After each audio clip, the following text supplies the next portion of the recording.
It is always good to catch up. Obviously, man, big announcement today with the next card. Had a blast watching the last card. Do you get days off ever?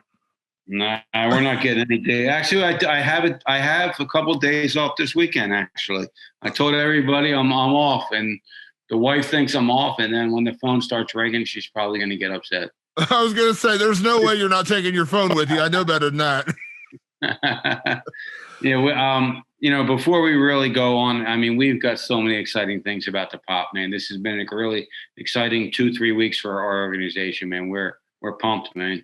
Absolutely. Well, before we get to the next card, let me talk about the last card because Leonard Garcia got to go out on his shield, had a phenomenal performance, and got to retire. I'm sure you saw the things Leonard said about BKFC, after announcing his retirement. We did an interview with him as well. This is kind of 2 for 2 with the Chris Lieben thing where you've had a couple of legends able to go out there and have their final fight, and then they've said such glowing things about the organization. I mean, what does that mean to you that a couple of legends like that, like it means so much that you not only gave them the opportunity, but they spoke so well about the organization and the experience they had in BKFC?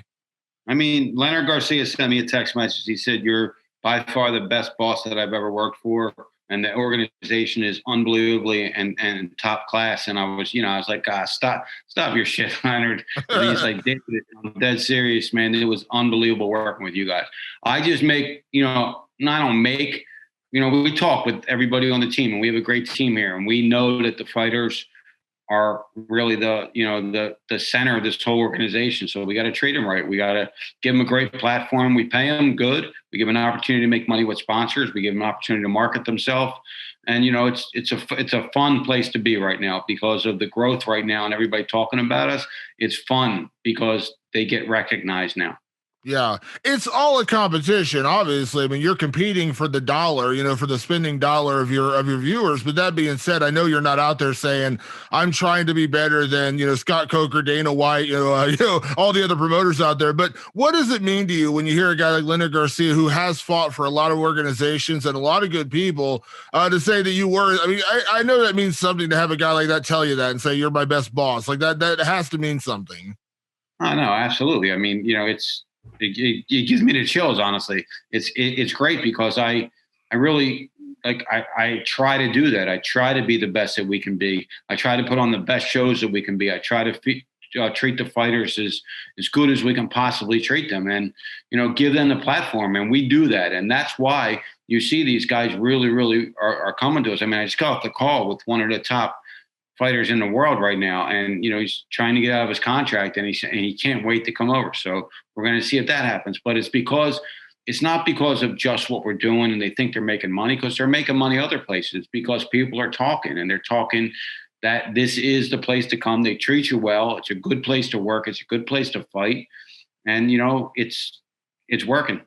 Yeah, absolutely. Before I get to BKFC 17, let me talk to you about a couple other things going on right now. One being, obviously, I don't know if you saw the news. You probably have because you're always on top of this kind of stuff. But as BKFC continues to expand and bare knuckle continues to get sanctioned in other places, have you seen the news that Nebraska now has, law coming up? It looks like, hopefully that will pass another state. Like, as a guy who's kind of championed the legalization of bare knuckle and seen it happen in numerous states, it's got to feel good that you're seeing more and more states, looks like they're going to start adopting the sport.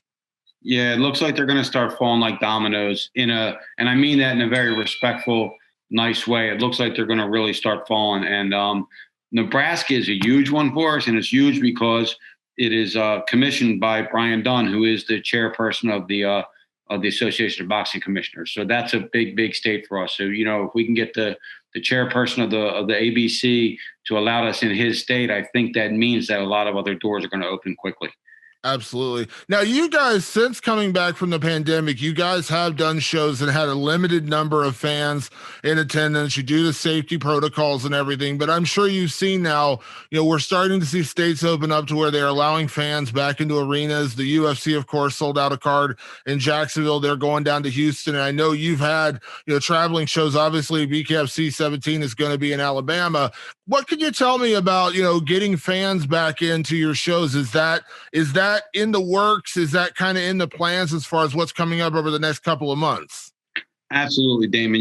We were the first combat sports organization in the country to actually have fans in attendance during the pandemic. So we've had a limited number of fans at all of our events, but this is our motto. Our motto is grassroots marketing, meaning having fighters there watching this live, seeing it up close and personal, hearing the fist hit the skin. Like that's the sound that really captivates them and keeps them coming back. So that's really what we're looking for here. That's of the utmost importance to our growth. So we're so looking forward to these other states opening up and allowing the crowds in there, because that's what's really going to grow our fan base this year. Yeah, absolutely. You guys have already had, obviously, some really big cards. Of course, I always go back to Knuckle Mania because that was such a huge event. But obviously, with BKFC 17 and other plans, I know you have going on for the rest of this year. I imagine it's going to mean a lot to be able to get the crowds back in there, because that energy. There's no energy like a fight with a crowd in attendance. I mean, you know what it's like. You've been there, and it's just we've all missed it. We have. And it's unbelievable. I actually went as a guest to the Canelo fight. I helped bring that fight there at the Hard Rock Stadium. And as I was walking up there and hearing the roar of the crowd, it was really, I was like, man, this feels so good. This is unbelievable to hear that roar. It was something that you didn't hear forever. And now you hear it, and now you're going to be able to hear it more often. So I'm looking forward to that. I'm looking forward to giving the fans a great show. And like I said, once they see it live, it's such a key to our success that they watch this fight live. When they watch it live, they will always be a fan. I mean, it's tremendous. It's unbelievable. And I'm just so happy that all these states are starting to open up and allowing the crowds in. Absolutely. So let's talk about BKFC 17, just announced Friday, April 30th from Birmingham, Alabama. You got Dylan Kleckler against Josh Burns. You got Marcel Stamps against Mike Richmond. Both great fights. Let me start with Dylan Kleckler against Josh Burns. That's a fun fight. Of course, Kleckler, a lot of people saw him get the huge knockout on Knuckle Mania. That was a tremendous, man. That was a tremendous knockout. And that seems like a really fun fight. And we got to be honest, when the big boys are swinging, I mean, that's always fun to watch. No, absolutely. Dylan Kleckler is 2-0, 2 knockouts, and Josh Burns is 1-0, 1 knockout with our organization. But he's also, I think he's 6-1 or 6-2 with 6 knockouts with another bare knuckle organization overseas. So these are 2 power punching knockout artists. I really can't wait to see that fight. It's gonna be tremendous. Dylan Kleckler, he comes to bang. He's in the best shape of his life, and Josh Burns is always asking for the toughest fights out there. So I mean, it's going to be a great fight for the fans. Absolutely. I don't think it goes past the first round. I have a hard time believing that goes anywhere past the first round, but if it does, we're sure to see some real crazy exchanges. I'm sure. Sure, absolutely. Now, of course, the other fight, Marcel Stamps against Mike Richmond, that's a really fun one. Of course, Marcel is going to be going down. Of course, we know he previously fought at heavyweight. Obviously, no shame, whatsoever in losing to a guy like Joey Beltran. So he's coming back lower weight. Mike Richmond, a guy a lot of MMA fans know very, very well. Tough guy, tough kid. This is a really fun one as well. No, it definitely is. I mean, Marcel Stamps, like you just said, in October, he fought for the heavyweight championship, and now he's dropping down to 175 pounds. This is actually going to be the first quarterfinal match of our 175-pound tournament for the championship, which will the remaining 3 will be on May 21st. But he's coming down all the way to 175. Mike Richmond is been sitting at 175 for a while. He fought bare knuckle over in England. Marcel Stamps, obviously, you saw what he did here. It's a tremendous matchup. I mean, again, another great evenly matched matchup that we're giving the fans, and that's going to be part of this great tournament that we're having. Yeah, Marcel going down to 175 after battling Joey freaking Beltran, man. That's a big change, but obviously no shame at all. Obviously no shame at all losing to Joey Beltran, but going all the way down to 175, it'll be interesting to see how he looks.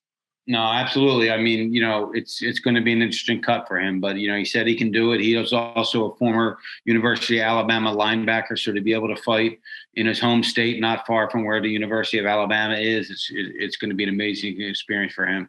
Yeah, that's going to be a great card. And obviously, I'm sure, Alabama is going to come out for those cards, as you mentioned, a guy who played for the Crimson Tide, of course, Roll Tide. They're always going to come out for their guys there. For sure, Damon. Absolutely. So now, with that being said, you've always got big plans in the works for BKFC. A couple other things I want to touch on with you here. Coming out of Knuckle Mania, obviously, I don't think it's any shock. The fight of the night, the battle of the night was Dat Nguyen and Johnny Bedford. Now, of course, you just had Reggie Barnett picked up a big win in the last BKFC show. Tremendous win for him. I know Reggie has wanted that rematch with Johnny, but of course, with Dat Nguyen, there's also possibility. So, do you have any decisions made as far as what's come next? Is there a possibility we see the rematch with Dat and Johnny? Do we see Reggie Barnett get in there? What are you thinking right now? Dat is actually making his decision whether he wants to stay at 135 or go up to 145. He actually called out Joey Beltran and he wants to go to heavyweight, but that's ridiculous. Not going to happen. He wants to fight 135, 145, and 155. So we'll see what happens. I'm going to know in the next week or so. It's either going to be Reggie. It's not going to be Johnny just yet. It'll either be Reggie because, he earned it and he deserves that shot, or he's going to move up and fight someone like Jim Allers or Tyler Goodjohn, someone like that. Wow, that's also pretty incredible right there. I mean, that would be a tremendous fight. We know what we know what those guys bring to the table, and it's got to be good to have options. I mean, like I said, you have options in that division right now. Oh, absolutely. I mean, we're doing some rankings. We have a lot of fighters coming on board right now, so it's going to get really, really, really, really interesting here in the next few months. All these different matchups that we have. Even just going back to this Alabama card, we have this guy's name is Atul Kakar, one of the hardest punchers I've ever seen. He's a native of Pakistan. He's coming over and having his first fight ever in the United States, and he's fighting one of our guys, Chris Saros. So I'm looking forward to seeing that. We're just bringing him in from everywhere. I mean, this thing has really grown. It's grown rapidly, and the fights have just been fantastic. But, there's no slowing down. We have to keep up these great fights because that's what's making the company. I'm just looking at the board right now. We've got some tremendous stuff coming up for May, June, and then moving to July. I believe July is hopefully going to end up in a new state for us, which I don't want to jinx it by announcing it yet. So, but I think by Friday or Monday we're going to be able to announce that. It'll definitely be our biggest fight card by far to date. Two epic matchups on the main event and co-main event. And, I'll probably be able to tell you that one next week, but we're excited about that, what's going to happen in July. And then June, we have, that's when Dat's going to come back. Jim Allers, Keenan Adams, Michael Terrell. Michael Terrell is the baddest bare knuckle heavyweight in probably the UK history, and he's going to make his debut with us on June as well. So April, May, June, July, it looks like it's going to be a really hot summer for us. Absolutely. And you guys have been bringing in so much international talent lately, which has been a lot of fun to see. I know you mentioned Tyler Goodjohn. We talked about him before. Obviously Mark Godbeer, other guys you brought in. It seems like you guys are really, really getting a lot of the international expansion. I know eventually that's going to also mean BKFC traveling internationally, but obviously, again, you have to kind of cater to your market, and with pay-per-view and things like that, it's always going to be easier to do it in the United States. But the international talent you guys have brought in lately has been pretty incredible. Absolutely. It is, it's tremendous. We're doing July 3rd. We're going to do in Manchester, England. That's going to be our first show actually out of the country, that we're going to do a Total Line Fight Series show there. We're going to go back and do a Bare Knuckle Kingdom show May 7th in Thailand. And the fighters, we're bringing over a really top, Russian underground bare knuckle fighter. I think he's 5-0 with 5 knockouts. He's coming over. He's going to fight May 21st. So we're just bringing these guys in from all over, despite the travel restrictions, despite the quarantines. We're finding a way to make it happen. We're also right here where, as I'm looking at the board as well, I mean, the women's division is really, really opening up for us. And we're going to have a lot of tremendous signings there within the next 7 to 10 days as well. So just this whole thing in, around, and everything. And I just got a text as I'm on the phone with you from a tremendous pickup that we're going to have.